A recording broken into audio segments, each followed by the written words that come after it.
Hello मेरे बच्चों। आज इस क्लास में हम स्टार्ट करने जा रहे हैं अपना अगला topic, physical properties of haloalkanes and haloarenes. अब यहां पे हेलो एल्केन्स के बारे में हमें सबसे पहला पॉइंट ये पढ़ना है, उनकी फिजिकल स्टेट। फिजिकल स्टेट क्या होती है उनकी? देखिए, जो लोअर मेंबर्स होते हैं, लोअर मेंबर्स हमेशा किसी भी कंपाउंड में, मोस्ट ऑफ द कंपाउंड्स में आप कह सकते हो, वो गैसेस होते हैं, यानी जिनका मॉलिक्यूलर मास लोअर होता है। फिर उसके बाद थोड़े हायर होते हैं, वो लिक्विड्स होते हैं, और थोड़े मॉलिक्यूलर मास में हायर होते हैं, वो सॉलिड्स होते हैं। क्योंकि जैसे जैसे उनका मास बढ़ता है, उनके अंदर फोर्स ऑफ अट्रैक्शन बढ़ता है, जिसकी जिसकी वजह से इंटरमॉलिक्यूलर फोर्सेस बढ़ जाते हैं और पार्टिकल्स एक दूसरे के पास आते जाते हैं। मॉलिक्यूलर मास जैसे जैसे बढ़ेगा, उनका फोर्स ऑफ अट्रैक्शन दूसरे मॉलिक्यूल्स के अगेंस्ट बढ़ता जाएगा और मॉलिक्यूल्स पास आते जाएंगे। तो जो कम मॉलिक्यूलर मास वाले हैं वो गैसेस होंगे, ज्यादा मॉलिक्यूलर मास वाले और क्लोज आ जाएंगे, लिक्विड हो जाएंगे, और ज्यादा मॉलिक्यूलर मास वाले और क्लोज आ जाएंगे और वो सॉलिड हो जाएंगे। ये जनरली सब में होता है और हमें ये हेलो एल्केन्स और हेलो एरीन्स में भी मिलता है। Methyl chloride, methyl bromide, ethyl chloride and some chlorofluoromethane are gases at room temperature. उसके हायर मेंबर्स जो होते हैं वो लिक्विड्स और सॉलिड्स होते हैं। और इसके बाद जैसे जैसे मॉलिक्यूलर मास बढ़ता जाता है, जैसे जैसे मॉलिक्यूलर मास बढ़ता जाता है, उनका बॉइलिंग पॉइंट और मेल्टिंग पॉइंट भी बढ़ता जाता है। तो the boiling point increases with increase in molecular mass and size, due to which van der Waals force of attraction increases between the molecules. Therefore, the order of boiling point in haloalkane is as follows. यहां जैसे जैसे आप देख रहे हो molecular mass बढ़ रहा है, भाई यहां पे फ्लोरीन है, फिर यहां क्लोरीन है, ब्रोमीन है, आयोडीन है, तो हेलोजन के बदलने से मॉलिक्यूलर मास बढ़ रहा है और आप देख सकते हो कि उनका बॉइलिंग पॉइंट भी बढ़ रहा है। यहां पे आप देख सकते हैं मिथाइल ग्रुप्स ऐड होते जा रहे हैं, यानी कार्बन की चेन बढ़ती जाती है, जिस वजह से मॉलिक्यूलर मास बढ़ रहा है और बॉइलिंग पॉइंट इंक्रीज करता जाता है। तो मिथाइल फ्लोराइड का बॉइलिंग पॉइंट कम है, मिथाइल क्लोराइड का ज्यादा है, ब्रोमाइड का और ज्यादा, आयोडाइड का और ज्यादा, क्योंकि इस ऑर्डर में मॉलिक्यूलर मास बढ़ रहा है। और यहां पे methyl halide, ethyl halide, propyl halide और ब्यूटाइल हैलाइड इस ऑर्डर में बढ़ता जा रहा है, क्योंकि इस ऑर्डर में मॉलिक्यूलर मास बढ़ रहा है। जैसे जैसे मॉलिक्यूलर मास बढ़ेगा, इंटरमॉलिक्यूलर फोर्स ऑफ अट्रैक्शन बढ़ता जाएगा और पार्टिकल्स पास आते जाएंगे। ठीक है, बहुत सिंपल सी बात है। किसी भी कंपाउंड में, ऑर्गेनिक कंपाउंड में, हम अल्कोहल्स में भी देखेंगे, जैसे जैसे मॉलिक्यूलर मास बढ़ रहा है किसी भी वजह से, तो उसका फोर्स ऑफ अट्रैक्शन बढ़ता जाता है और बॉइलिंग पॉइंट भी बढ़ता है और फिजिकल स्टेट गैसेस से लिक्विड, लिक्विड से सॉलिड, इस तरह से चेंज होती जाती है। आगे बढ़ते हैं। अब एक बहुत इंपॉर्टेंट पॉइंट जो थ्योरेटिकली तो बच्चे रट लेते हैं, लेकिन उसे कंसेप्ट से और डायग्रामेटिकली कैसे समझ सकते हैं, ये हम यहां जानने की कोशिश करेंगे। तो बॉइलिंग पॉइंट आइसोमर्स का कैसे होता है? तो जैसे you can see n butyl chloride, normal butyl chloride, secondary butyl chloride और tertiary butyl chloride. This normal butyl chloride is primary butyl chloride, और फिर सेकेंडरी ब्यूटाइल क्लोराइड और टर्शियरी ब्यूटाइल क्लोराइड, इन तीनों का फॉर्मूला कॉमन है। लेकिन ये तीनों में नाम का डिफरेंस क्यों है? क्योंकि ये तीनों आइसोमर्स है, स्ट्रक्चरल आइसोमर्स है, इन तीनों का स्ट्रक्चर अलग है। और इसी वजह से आप देख सकते हैं कि यहां पे you can see n butyl chloride का जो बॉइलिंग पॉइंट है वो इन सब में सबसे ज्यादा है, उससे कम है सेकेंडरी ब्यूटाइल क्लोराइड और सबसे कम है टर्शियरी ब्यूटाइल क्लोराइड। क्या फर्क है, क्या कारण है? अब इसमें जो पॉइंट निकल के आता है, अमंग आइसोमेरिक एल्काइल हैलाइड्स, जितने भी आइसोमेरिक एल्काइल हैलाइड्स है, यानी वो एल्काइल हैलाइड्स जिनका फॉर्मूला सेम है, स्ट्रक्चर अलग है, यानी उनके बीच में क्या रिलेशन है, वो आइसोमर्स है, तो उनका बॉइलिंग पॉइंट कम होता जाता है। कैसे कम होता जाता है? जैसे जैसे उनकी ब्रांचिंग बढ़ती जाती है। Boiling point decreases with increase in the branching. जैसे जैसे ब्रांचेस बढ़ती जाती हैं, उनका बॉइलिंग पॉइंट कम होता जाता है। ऐसा क्यों? Due to decrease in the surface area of contact. ये पॉइंट नोट कर लीजिए, मैं आपको जस्ट समझाता हूं ये कैसे है क्या है। तो जैसे जैसे ब्रांचिंग बढ़ी, बॉइलिंग पॉइंट कम हो गया। क्यों कम हो गया? Due to decrease in the surface area of contact. उनका जो सरफेस एरिया ऑफ कॉन्टैक्ट है वो कम हो गया। देखते हैं, इस चीज को समझने की कोशिश करते हैं। सपोज हमारे पास ये फॉर्मूला है,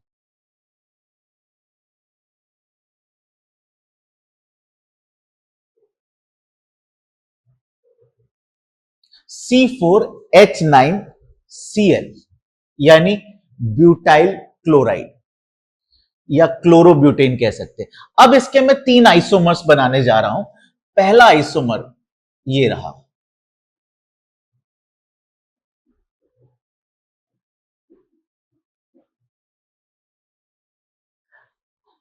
इसे हम कहेंगे एन ब्यूटाइल क्लोराइड। चलिए हम इसके मेन 2 आइसोमर्स लेते हैं। एक तो ये हो गया एन ब्यूटाइल क्लोराइड और दूसरा हमने लिया, 2 से ही आपको आसानी से समझ में आ जाएगा, तीसरा लेने की जरूरत नहीं पड़ेगी।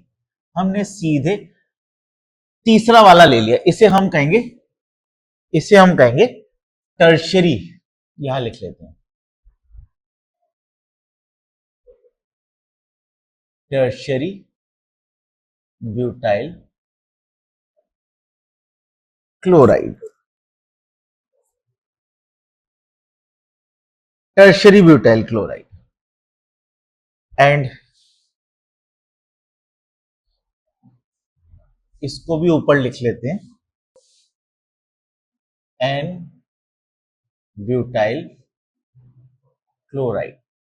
अब ये है एन ब्यूटाइल क्लोराइड और ये है टर्शरी ब्यूटाइल क्लोराइड। तो देख सकते हैं इसमें ब्रांचेस ज्यादा हैं और इसमें ब्रांचेस कम है या नहीं है। ठीक है, तो इसका स्ट्रक्चर कुछ इस तरीके से बैठा और इसका स्ट्रक्चर कुछ इस तरीके से बैठा।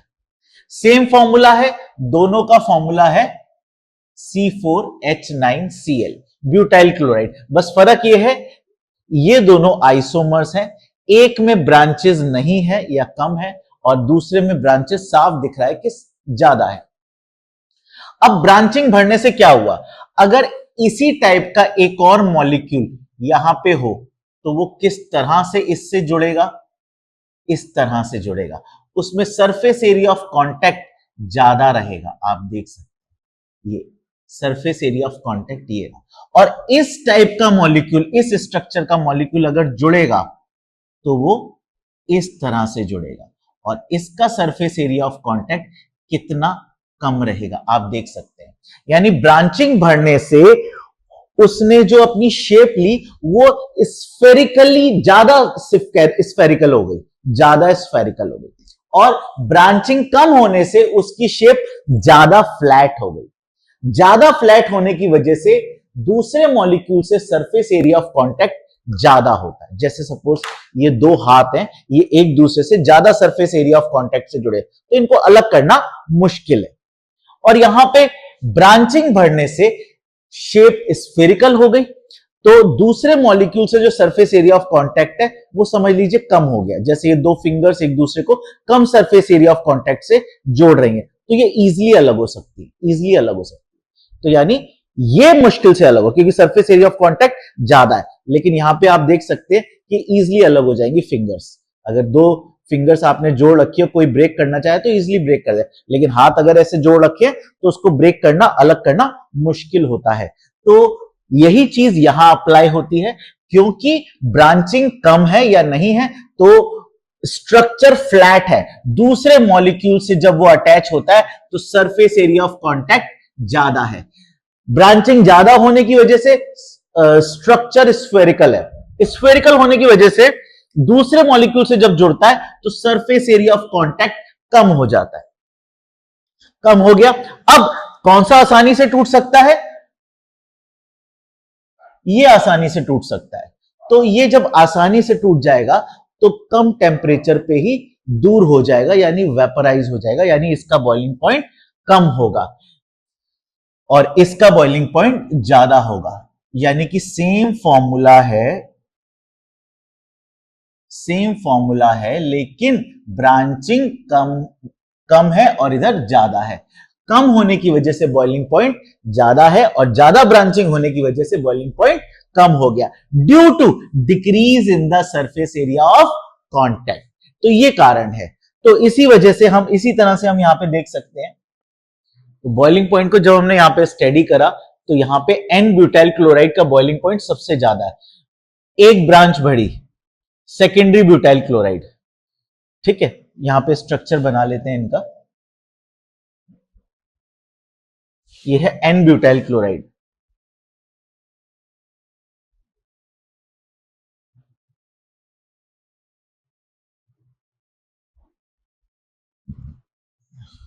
सेकेंडरी ब्यूटाइल क्लोराइड इस तरह से होगा।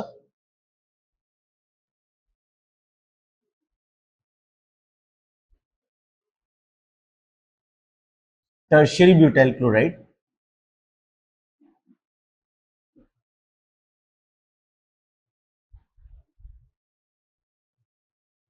अब यहां पे जो स्ट्रक्चर है वो स्फेरिकल तो है लेकिन कम स्फेरिकल है। यहां पे बिल्कुल फ्लैट है आप कह सकते हैं, और यहां पे स्फेरिकल स्ट्रक्चर ज्यादा हो गया, यानी स्फीयर बन रहा है तो ज्यादा परफेक्ट यानी ज्यादा बड़ा बन रहा है। तो यहां पे अगर हम इसको कंपेयर करेंगे, दूसरे मॉलिक्यूल के साथ अटैच करेंगे, तो इसमें सरफेस एरिया ऑफ कांटेक्ट ज्यादा है, इसमें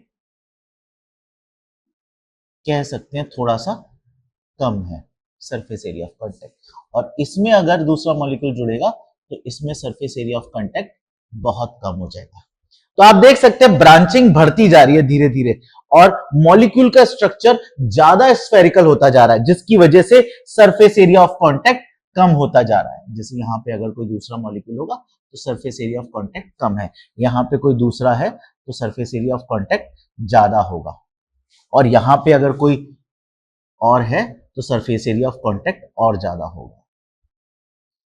तो कुल मिला के ब्रांचिंग बढ़ने से सरफेस एरिया ऑफ कांटेक्ट कम हो जाता है, और इस वजह से क्या होता है, बॉइलिंग पॉइंट कम हो जाता है, क्योंकि वो मॉलिक्यूल दूसरे मॉलिक्यूल से इजीली डिटैच यानी ब्रेक हो सकता है।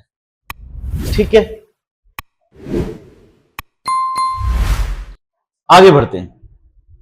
तो एक चीज तो हमने पढ़ ली, among isomeric alkyl halides boiling point decreases with increase in the branching due to decrease in the surface area of contact.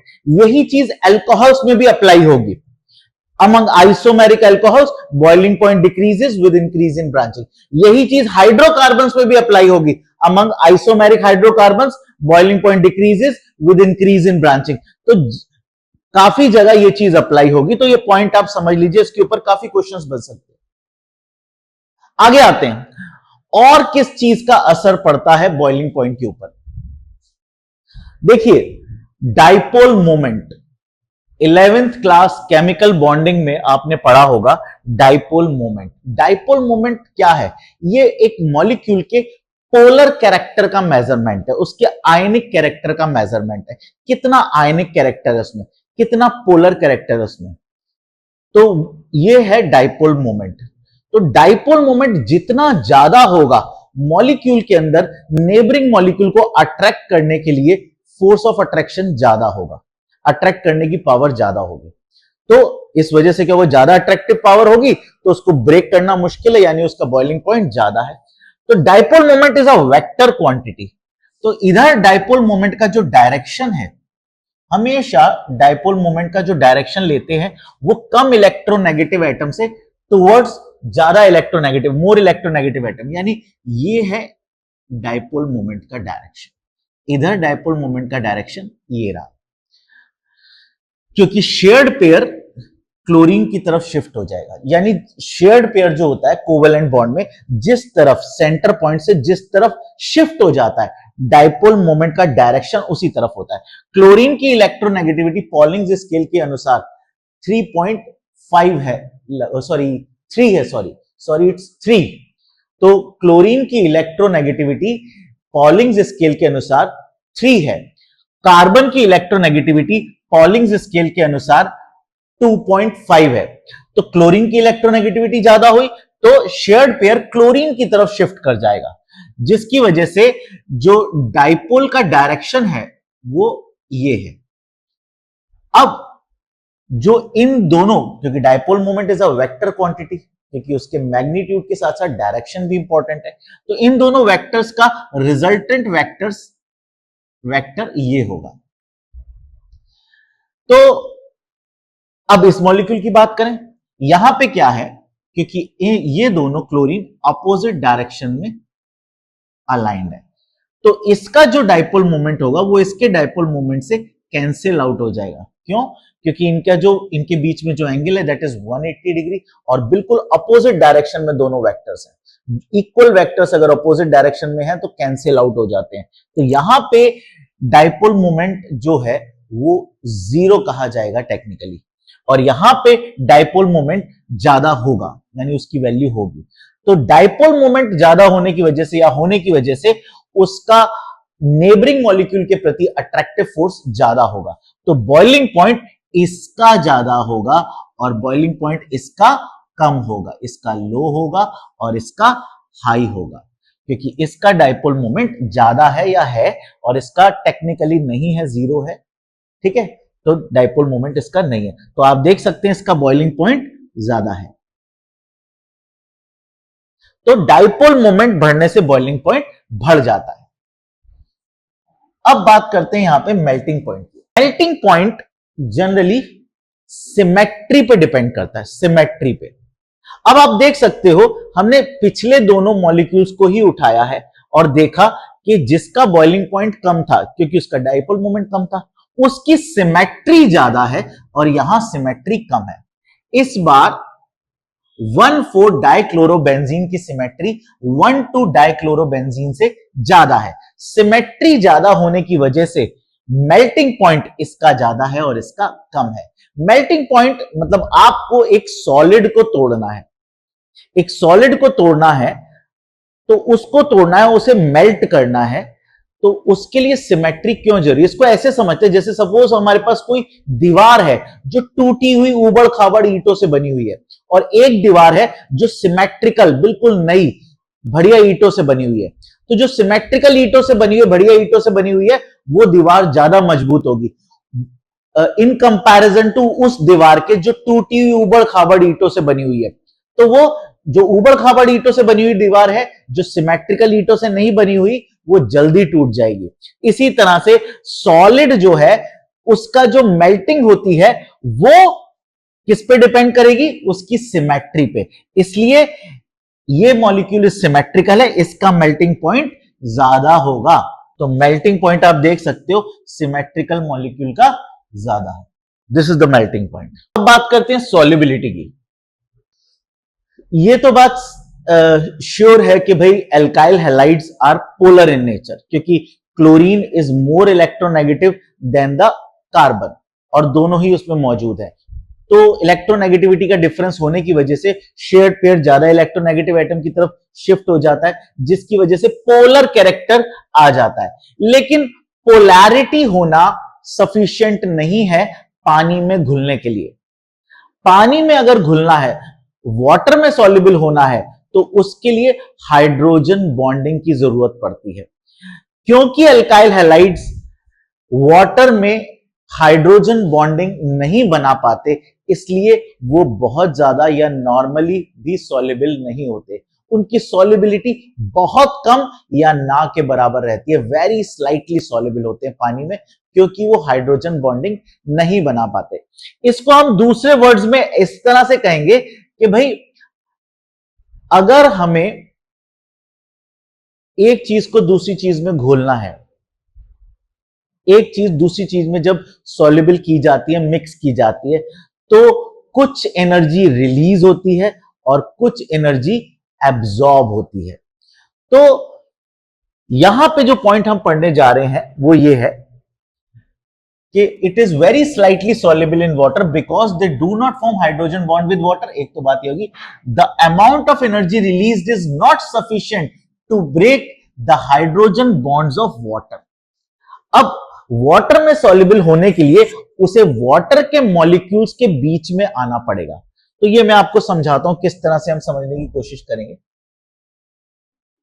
कि पानी में इसकी सॉल्युबिलिटी क्यों नहीं होती है। जैसे सपोज ये वाटर मॉलिक्यूल्स हैं,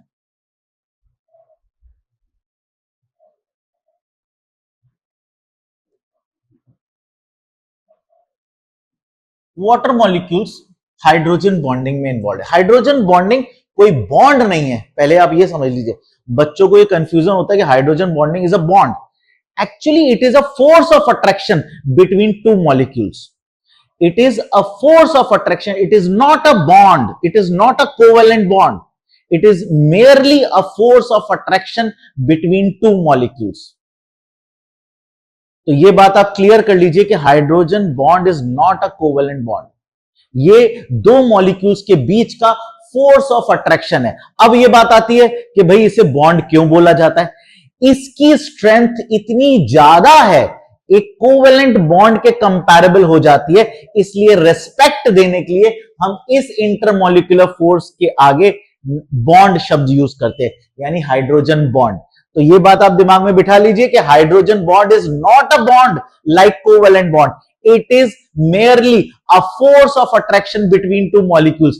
लेकिन क्योंकि ये सबसे स्ट्रॉन्ग फोर्स ऑफ अट्रैक्शन होता है, कौन कौन से फोर्स ऑफ अट्रैक्शन होते हैं मॉलिक्यूल्स के बीच में? Weak van der Waals force of attraction, उससे ज्यादा स्ट्रॉन्ग होता है डाइपोल डाइपोल इंटरेक्शन, और सबसे स्ट्रॉन्ग होता है हाइड्रोजन बॉन्ड। हाइड्रोजन बॉन्ड क्यों कहा जाता है? क्योंकि वो इतना स्ट्रॉन्ग होता है कि वो एक बॉन्ड की तरह लगता है, इसलिए हम उसको बॉन्ड कहते हैं, रेस्पेक्ट देने के लिए बॉन्ड कहते हैं। ये समझ लीजिए, उसकी स्ट्रेंथ इतनी ज्यादा है। दूसरी बात, हम यहां पे डॉटेड लाइंस क्यों यूज करते हैं? भाई हम फोर्स ऑफ अट्रैक्शन दिखा रहे हैं और ये भी दिखा रहे हैं कि वो फोर्स ऑफ अट्रैक्शन इतना स्ट्रॉन्ग है जस्ट लाइक अ कोवेलेंट बॉन्ड, तो हमें यहां पे कुछ तो डिफरेंस दिखाना पड़ेगा। लेकिन हम यहां पे एक लाइन बना के कोवेलेंट बॉन्ड तो दिखा नहीं सकते, वरना तो ये कोवेलेंट बॉन्ड लगेगा।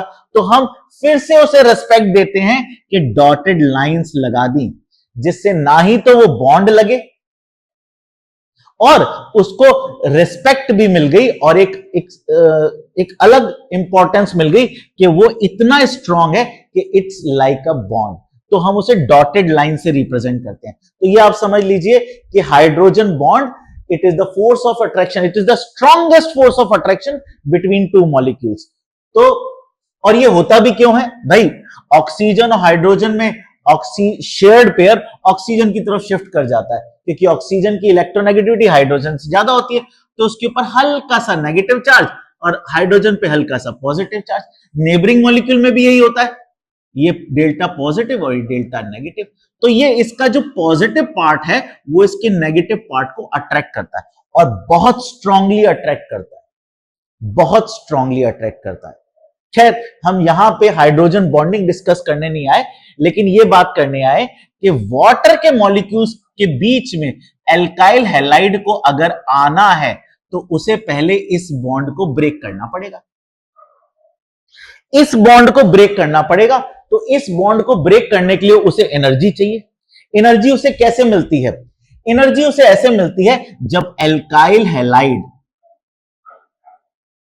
कोई भी एल्काइल हैलाइड लिया, और वाटर आपस में मिक्स होते हैं, आपस में क्लोज आते हैं, एक मिक्सचर बनाते हैं, सॉल्यूशन बनाते हैं। यानी ये एक सॉल्यूट और सॉल्वेंट मिलके क्या बना देंगे? सॉल्यूशन बना देंगे।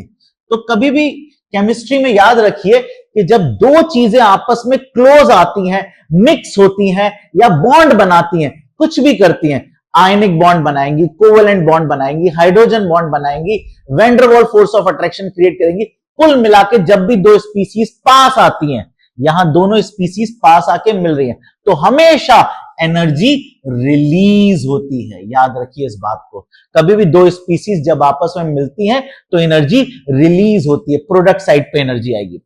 और जब भी हमें वाटर मॉलिक्यूल्स को तोड़ना है, एक वाटर मॉलिक्यूल को दूसरे वाटर मॉलिक्यूल से दूर करना है, ये दो वाटर मॉलिक्यूल्स हैं जो हाइड्रोजन बॉन्डिंग से जुड़े हुए हैं, हमें अगर इनको दूर करना है, इनको अलग करना है, क्योंकि इनके बीच में क्या आएगा? Alkyl halide. तो हमें क्या करना पड़ेगा? इनको एनर्जी देनी पड़ेगी, इस बॉन्ड को तोड़ने के लिए, तब जाके H2O और H2O मॉलिक्यूल्स सेपरेट होंगे, जिनके बीच में एल्काइल हैलाइड आएगा।